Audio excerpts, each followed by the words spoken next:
Welcome to the Strategy Skills podcast. I'm your host, Chris Safarova, and our podcast sponsor today is strategytraining.com. If you want to strengthen your strategy skills, you can get the overall approach used in well-managed strategy studies. It's a free download, and you can get it at firmsconsulting.com/overall approach. And if you're currently updating your resume, which is something that is a great idea to do at any level within the organization, you can get McKinsey and BCG winning resume. It's also a free download, and you can get it at firmsconsulting.com/resume PDF. And today we have with us Sara Daw, who is an entrepreneur, researcher, writer, speaker, and future of work expert listed in the 2024 E2E Female 100. Sara is passionate about designing the future of work for C-level talent and organizations. Sara, welcome. Thanks very much for having me here today. And the topic we're going to discuss today will be very interesting for most of our listeners, and that is about how do you become a C-suite executive? And let's dive in. So what would be your advice on how to develop a C-suite career for someone listening right now? They're already relatively senior within the organization, and this is where they're going. That's a really good question. I think to start with, I feel that it's really important that organizationally, you get yourself into the right sort of organization to take you forward into the C-suite. So firstly, you need to find an organization where, there is, you're operating from within the business. So rather than consulting, you're in an organization and you're looking towards the C-suite and going that way. I think the key thing is to have an organization where they have career paths and they have development. And my best piece of advice for everyone is to get themselves a mentor. Now, that doesn't have to be someone within your organization. That could be someone external that you really, you like and you trust. And also find yourself a sponsor from within your organization who's going to help you open some doors, if you like, to realize your ambition of becoming a C-suite individual. And I think a good route in actually to the C-suite is to becoming, a chief of staff, or perhaps, an assistant to the CEO, that sort of role where you're shadowing and you're being very close to the C-suite before you get there. So those would be my first pieces of advice. So finding a mentor, what is your advice on how to find the right mentor for yourself and how to build that relationship with the mentor?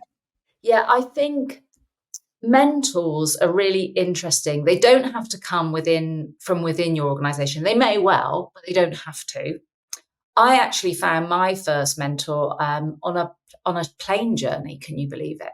So I was traveling with my young daughter, and no one wanted to sit next to me because I was a mum with a crying baby. Anyway, this lady offered her seat next to me. I sat down, got talking, and it turned out that she was a portfolio non-exec director of large UK PLCs.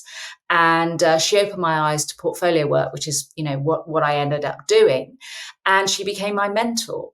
So mentors can come from all sorts of places. I think you have to be open and to see that they might work across different contexts. They may not necessarily be in your sector. They may not be in your industry. They may not be in your business, but they could still be a mentor because their advice will travel across all those boundaries.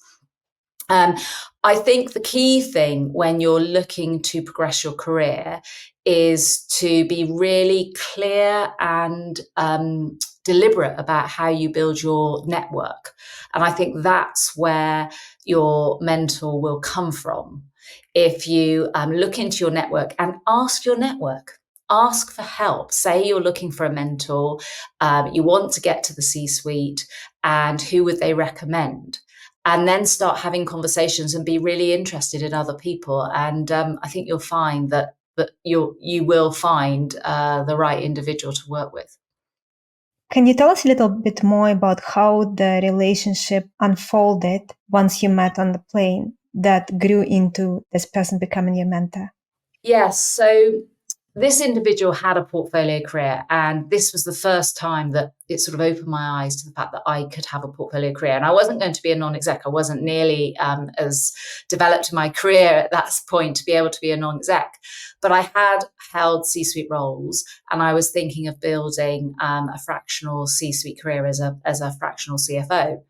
So I literally just started meeting up with this individual, and we started having conversations. I started sharing, being vulnerable around my issues, my concerns, and how I wanted, and sharing how I wanted to progress my career.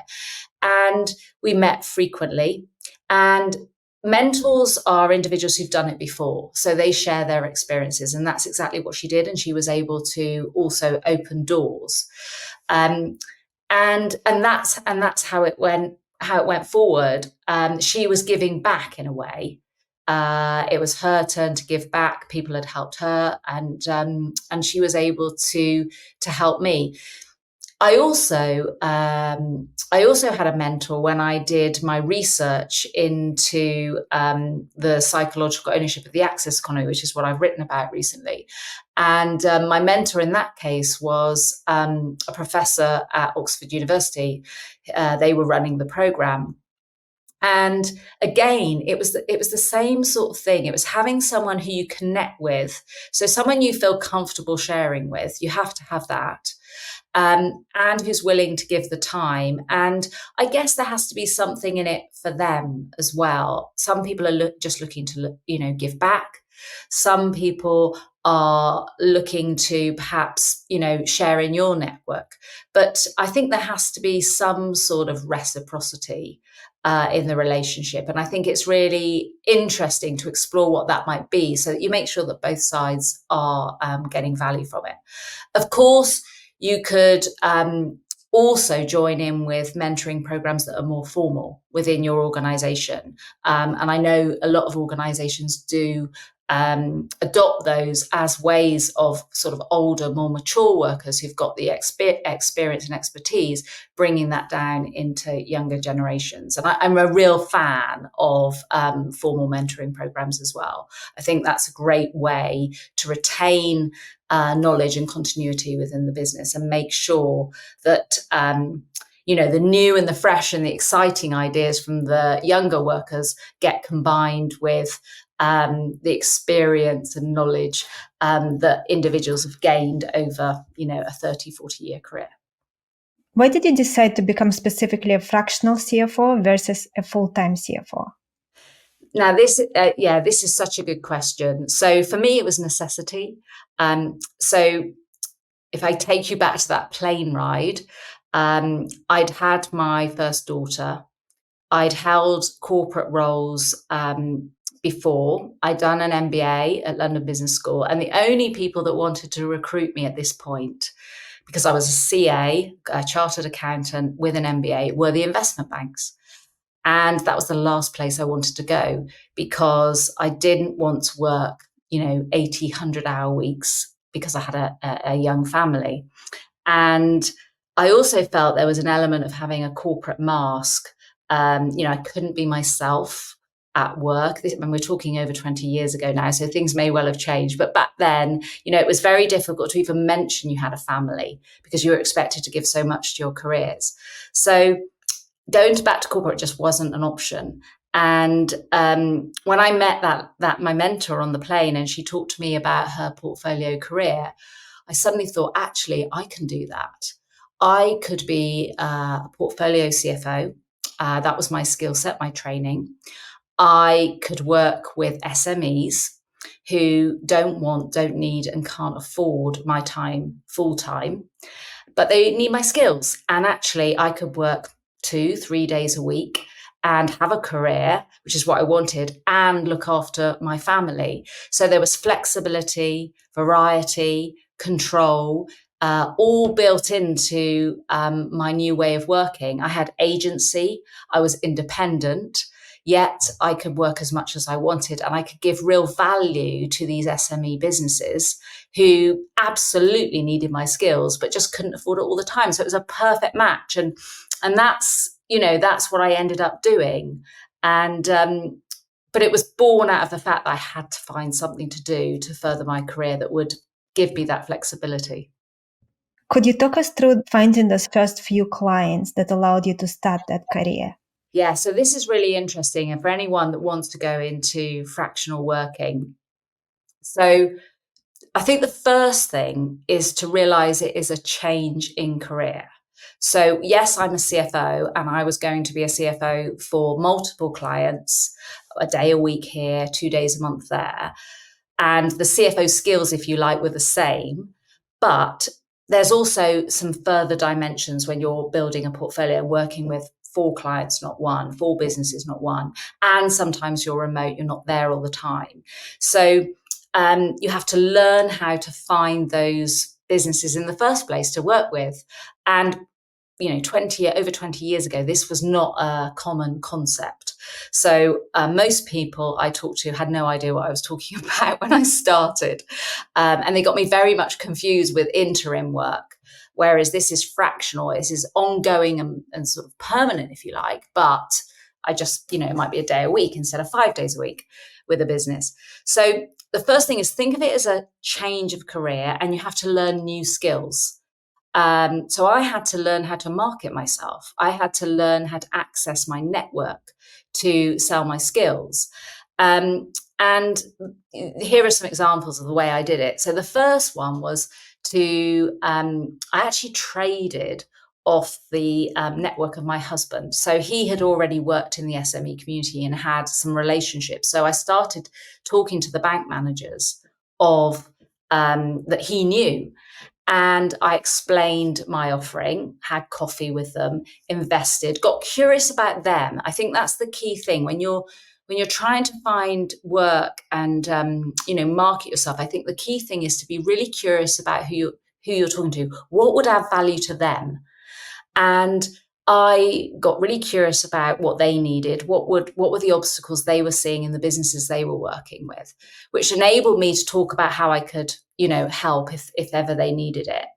And I also asked them for help. I said to these people, how can, this is what I want to do. If you see anything like this, could you help me? And most people are open to helping. And I was trying to help them. So if I saw things in the market that I felt could help them, I would give them a call back. And so I started doing that, meeting lots of different people, asking what they wanted from the market, making connections for them. And after about, a few months, my phone started ringing because people came across opportunities for me and felt warm, if you like, towards me because I'd helped them. And so that was how my first client came along, through one of those bank managers. And then the second client was interesting. It was a different scenario altogether. So there was an exhibition, and it was for SMEs. And in those days, and I think still now, when SMEs exhibit, often the business owner, because it's quite a big investment for to exhibit at an event, the business owner's on the stand. So you've got access to these people. I literally walked the floor of this business exposition. I had bags and bags of goodies by the end of it. But I spoke to probably about 50 entrepreneurs. And I'd ask them about their business, and I'd be really curious. And it was a great way to learn about all these different offerings out there in the market. And human nature is they will then turn around and say, so who are you? What do you do? And then I could explain what I did. And one of those business owners said, I need one of you. And that was my second client. So building relationships, I think, and being really human and just being curious and interested. If you've got all of those things, I think you can really strike up a conversation and share what you've got to offer, and potentially that's a way into working with business owners. Thank you so much for sharing all the details. This is incredibly helpful. And what I want to highlight for everyone listening right now or watching, what you said, how you were interested in them. And only when they asked you, you shared what you did. And that is a very, very powerful way to network. Yeah, it's really important because most people want to talk about themselves, and business owners are absolutely passionate about their business. And quite frankly, I don't really think you can go into the fractional C-suite world if you're not interested in other people and what makes them tick and why are they building their business in that particular way with that particular product. I mean, if you can find businesses that you're really interested in and you're interested in people and helping and giving back and there's a genuineness to that, then I think you're in a really, really good space to be able to have a fractional career. And another moment I wanted to highlight for everyone listening is how much you work, how long it took for you to get those first 2 clients, and you did not give up. Yes. So I think this is a really big point around fractional working, because you have to invest in setting yourself up as a fractional C-suite individual or fractional of any level really, and connecting with your network. And my observation is that the community that you're working in will test you. Are you there to stay? Are you really serious about this? Or are you just, going to give up and go back to employment because it's all a bit too difficult? And so I think if you're going to embark on a fractional career, it's really important that you thought about it long and hard, because there will be a period at the start where you don't have any business, you don't have any clients, and you're trying to figure out how to find these clients. So you're learning all these new skills. So I think you need to be up for that type of experience. And you need to be willing to do a test and measure approach. So try different approaches, go to different events, try different networking avenues. Some will work for you, some won't. You might want to work a lot on LinkedIn. You might not. You might want to be in person. Work it out for yourself, what works for you. But there will be a period where you're not earning. And so you need to have a financial runway. And the other piece of advice I would say is make sure you have your nearest and dearest behind you and supporting you. So that, this needs to be a family affair, really, changing your life and changing career. This is a change of career.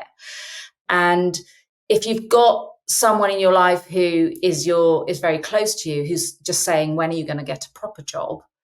That's going to detract from your ability to really go full steam ahead in this way of working. You need someone who's with you on the journey, and it will take time.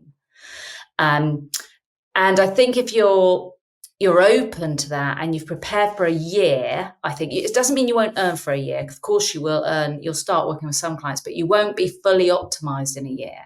So I think, give yourself a year to get your portfolio up and running, and be able to fund that. And I also think make sure that you take the time to onboard each client, because trying to do too many at once is quite hard. And when you're doing it for the first time, you will, you don't want to rush it. So you really want to take care of these businesses, because they could last a very, very long time for you. So they're very valuable relationships. How long does it on average last, the relationship that you have with a particular client as a fractional executive? Yeah, I'm afraid I'm going to say it depends. Typically, I think you could say, 3 years would be a sort of typical average, because it depends where you're connecting with these organizations on their journey. So, for instance, you might be connecting when they're gearing up to exit, in which case, you might be a specialist at M&A, and they absolutely might need your skills to help get through the process of selling and exiting that business. So that might be a shorter engagement because, they're moving on. Others, you might be right at the start of their journey. So that client of mine that I met at the exhibition was an agency that had been set up by a husband and wife team, and they had literally just started. And I ended up working with them for about 6 years. So that was a very long engagement. Others of mine have been equally long. I know some that are over 20 years. So it really does depend on where you connect with each organization. and how well I think you can adapt over the time to what they need. So it's unlikely the relationship will be exactly the same for the whole duration. It will ebb and flow. It will go up in intensity and down in intensity. And the key thing is to make sure that we're always adding value along the way. The relationship will go on, but it might have different forms over different periods. So, for example, one example would be you go with a business. You may be their CFO for, say, 5 or 6 years. They then get to a size where they absolutely need a full-time CFO. However, what I've found is that business owners at that point then decide, well, yes, I do need a full-time CFO, and that may not be, what I want to do at that point. However, if you've been through thick and thin with an entrepreneur, they don't want you going anywhere because you know them inside out and they really trust you and you trust them. So actually you stay on to bed in the new CFO and be more of a non-exec type role going forward. And then so the relationship changes, the form changes, but it carries on. During those few months when you were looking for your first client, were there moments when you were thinking, maybe I should do something else? There are other options for me out there? Totally. Yes, absolutely. And I think many people do that. And I think that's normal, actually. So what stopped me was having other people around me. So I when I first started, when I was, deciding that this was going to be my career, I started looking around for others that were doing the same thing. And that's when I bumped into Colin Mills, who had already done this himself and was working with his first few clients and had set up the FD Centre. So I joined him, and it was having other people together doing the same thing that actually kept me going with it. And I'm sure I've done the same for others. So having someone else who's almost come out the other side and has already got their portfolio, you can turn to them and say, gosh, I'm really not sure this is going to work.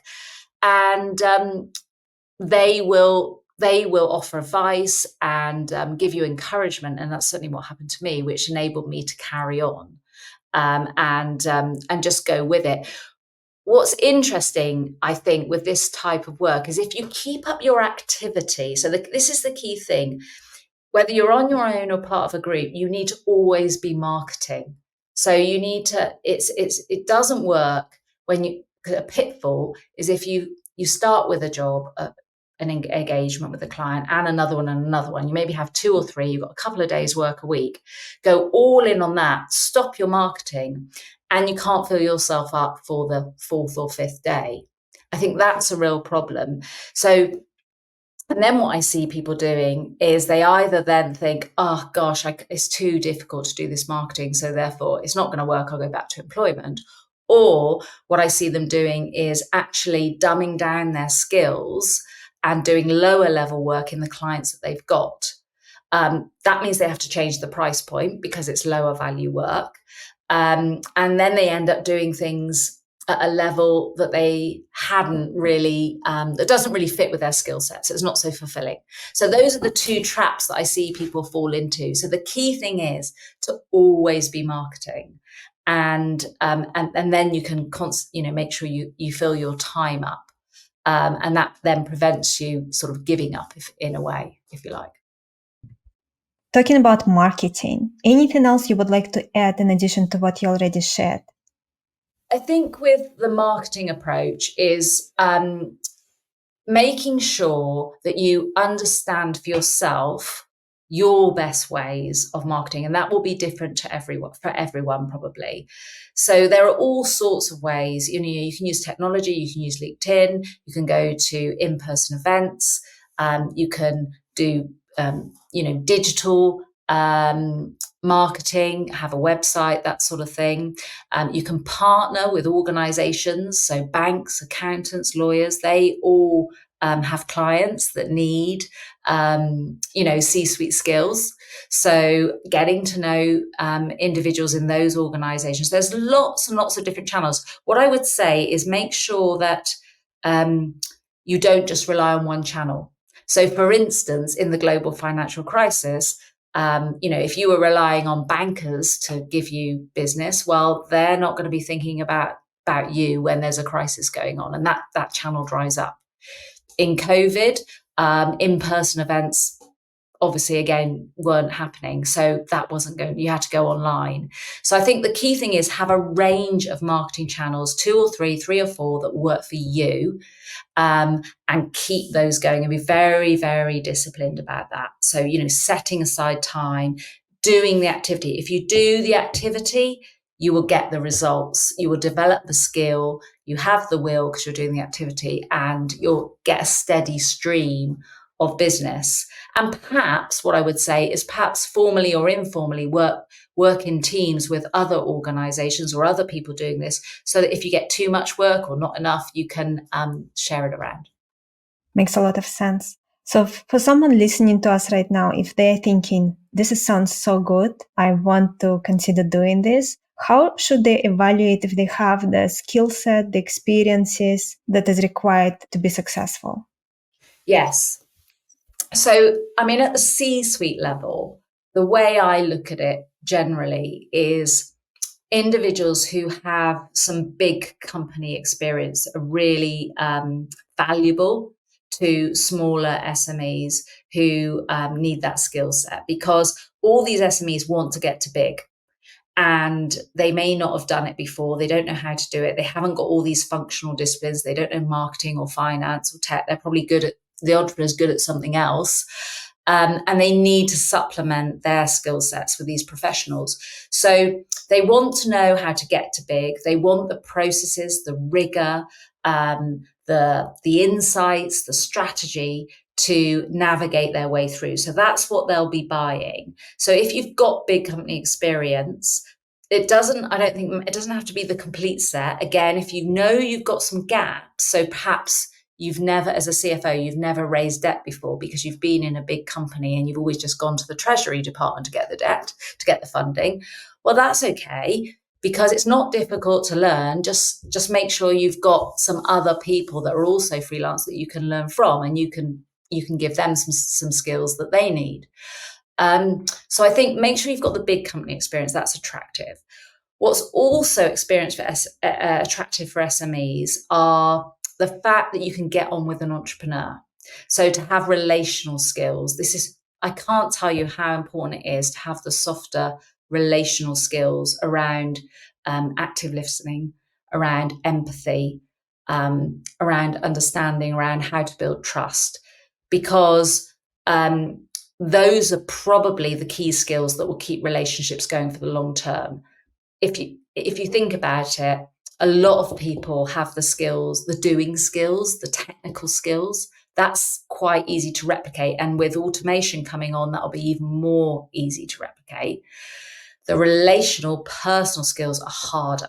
So I would definitely develop myself going on coaching courses to learn how to have deep and meaningful conversations. Because if you can get your clients to really confide in you and feel safe, and be willing to share, you're likely to add more value to them. So the relational skills, the softer skills, the harder skills, working with SMEs and entrepreneurs. Entrepreneurs are quite savvy, commercial individuals.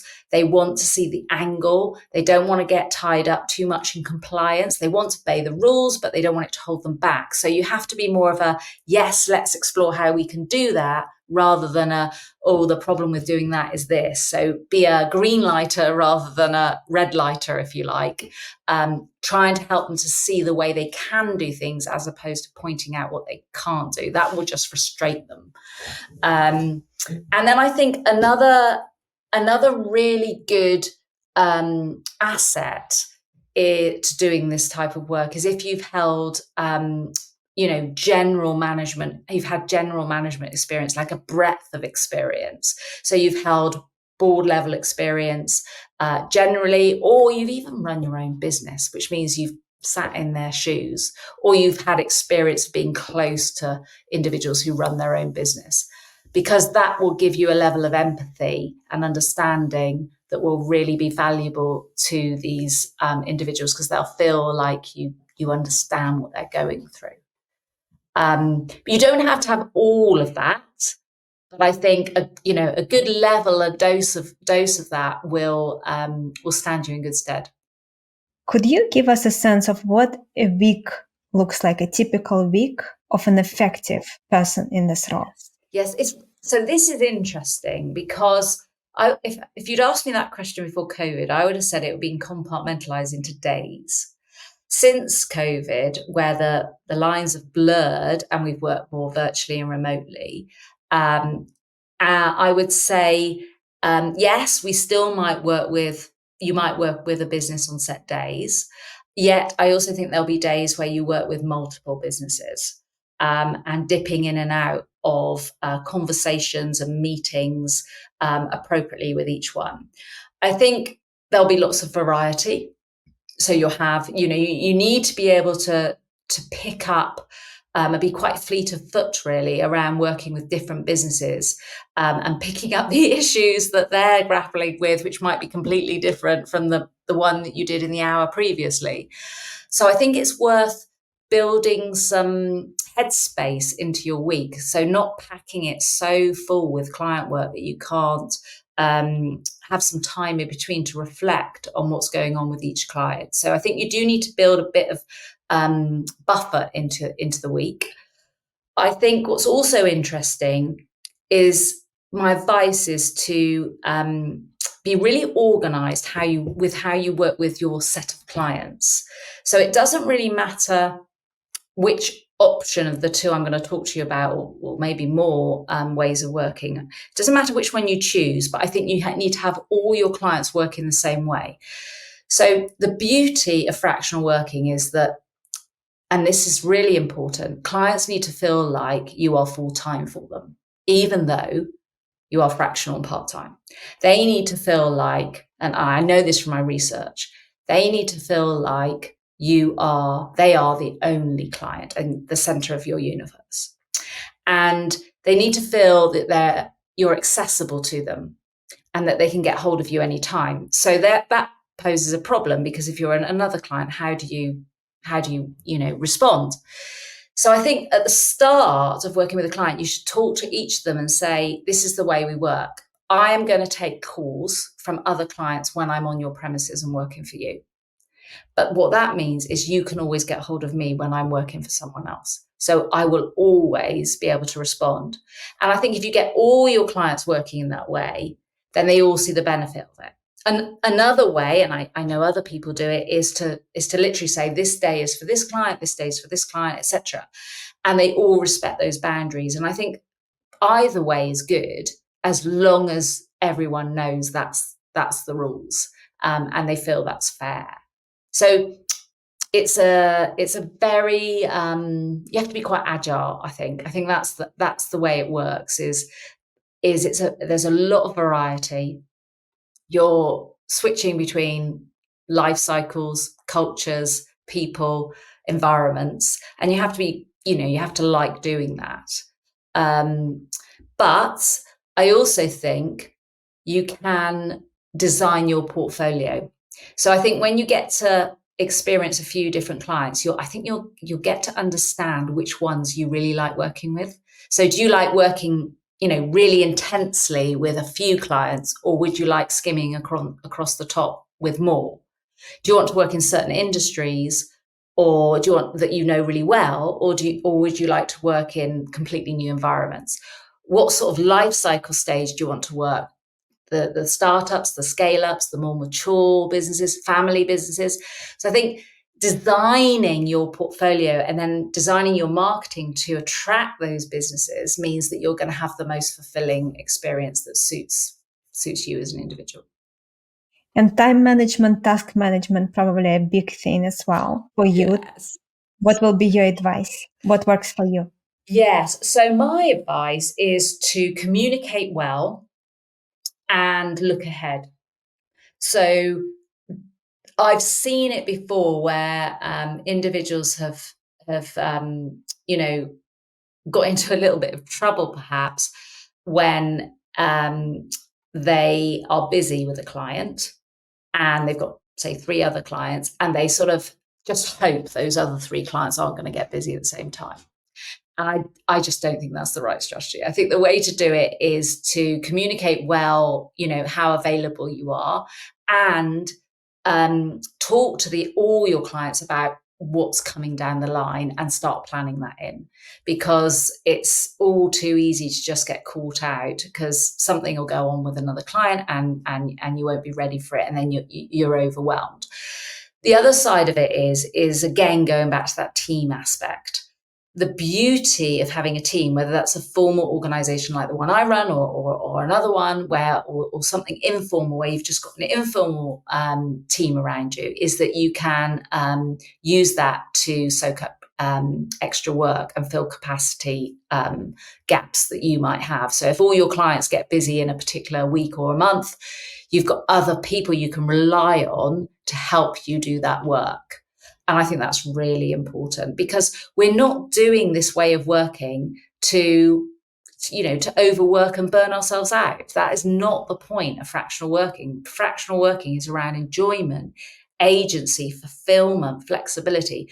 Of course, at times it's going to be a bit more busy than others, but that carrying on for a long period of time is not what this is about. So I think it's really important to make sure that you build and collaborate with others to help soak up some of the extra work that you might sometimes get.